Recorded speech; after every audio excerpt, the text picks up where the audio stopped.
Hi friends, இன்றைக்கி நம்ம இந்த வீடியோவில் காராசே எப்படி செய்கிறதுன்னு பார்க்கலாம். ஃபஸ்ட்டு நம்ம மாவு சலித்து எடுத்துக்கலாம். இப்போ நான் வந்து 2 கப் கடலை மாவு சேர்த்துருக்கேன். கப்போட சைஸ் பார்த்திங்கன்னா 250 ml கப்பு.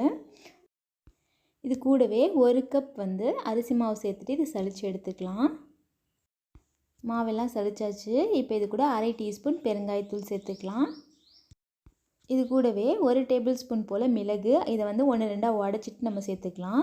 அப்படியே முழுசாக சேர்த்தோன்னா சில நேரம் வெடிக்கிறதுக்கு வாய்ப்பு இருக்குது. அதனால் இது போல் கொரப்பாக உடச்சிட்டு சேர்த்துக்கோங்க. குழந்தைங்களுக்கு கொடுக்குறீங்க அப்படின்னா கொஞ்சமாக மிளகு தூள் கூட சேர்த்துக்கலாம். அடுத்ததாக 2 டேபிள் ஸ்பூன் நெய், அப்படி இல்லைனா எண்ணெய் எது வேணாலும் சேர்த்துக்கலாம்.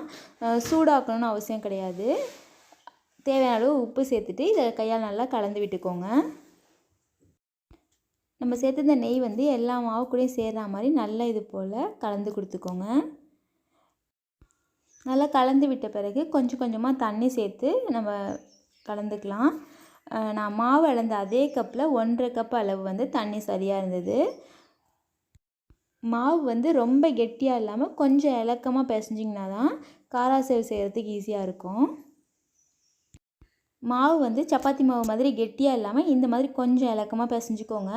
2 கப் கடலை மாவு 1 கப் அரிசி மாவுக்கு 1.5 கப் தண்ணிக்கு சரியாக இருக்கும். நம்ம காராசேவ் செய்கிறதுக்கு இது போல் அரிக்கரண்டி இருந்தால் எடுத்துக்கோங்க. கொஞ்சம் கண் பெருசாக இருக்க மாதிரி எடுத்திங்கன்னா காராசேவ் வந்து கொஞ்சம் பெரிய சைஸில் கிடைக்கும்.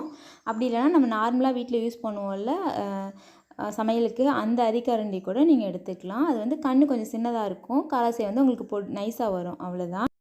இப்போ நம்ம எண்ணெய் சட்டி ஸ்டவ்வில் வச்சுட்டு காராசேவ் பொரிக்கிற அளவுக்கு தேவையான எண்ணெய் சேர்த்துக்கலாம். எண்ணெய் சூடாகிடுச்சான்னு செக் பண்ணுறதுக்கு கொஞ்சமாக மாவு வந்து எண்ணெயில் சேர்த்து பார்க்கலாம். இது வந்து நல்லா பொரிஞ்சு மேலே வரும். அப்போனா வந்து எண்ணெய் சூடாகிடுச்சின்னு அர்த்தம். இப்போ எண்ணெய் சூடானதும் நம்ம எடுத்து வச்சுருக்க அரிக்கரண்டி எடுத்துகிட்டு கொஞ்சமாக மாவு எடுத்து கையால் இது போல் நல்லா வந்து தேய்ச்சி விடுங்க. அப்போ வந்து காராசேவ் நம்மளுக்கு வந்து கொட்டும்.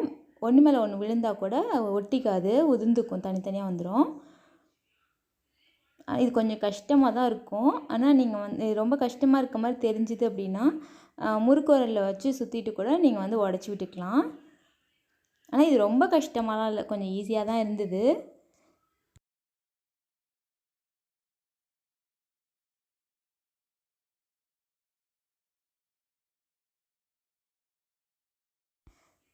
ஸ்டவ் வந்து மீடியம் ஃப்ளேமில் வச்சு நல்லா இதை வந்து பொரித்து எடுத்துக்கோங்க.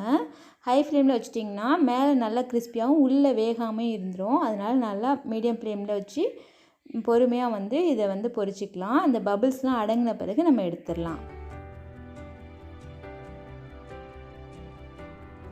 இதே போல் எல்லா காராசையும் செஞ்சு எடுத்தாச்சு. இப்போது அந்த எண்ணெயிலேயே 1 கொத்து கருவேப்பிலையை வந்து பொரிச்சிட்டு நம்ம அந்த காராசேவ் கூட சேர்த்துக்கலாம். கருவேப்பிலை நல்லா பொரிஞ்சிச்சு. இப்போ நம்ம எடுத்துடலாம்.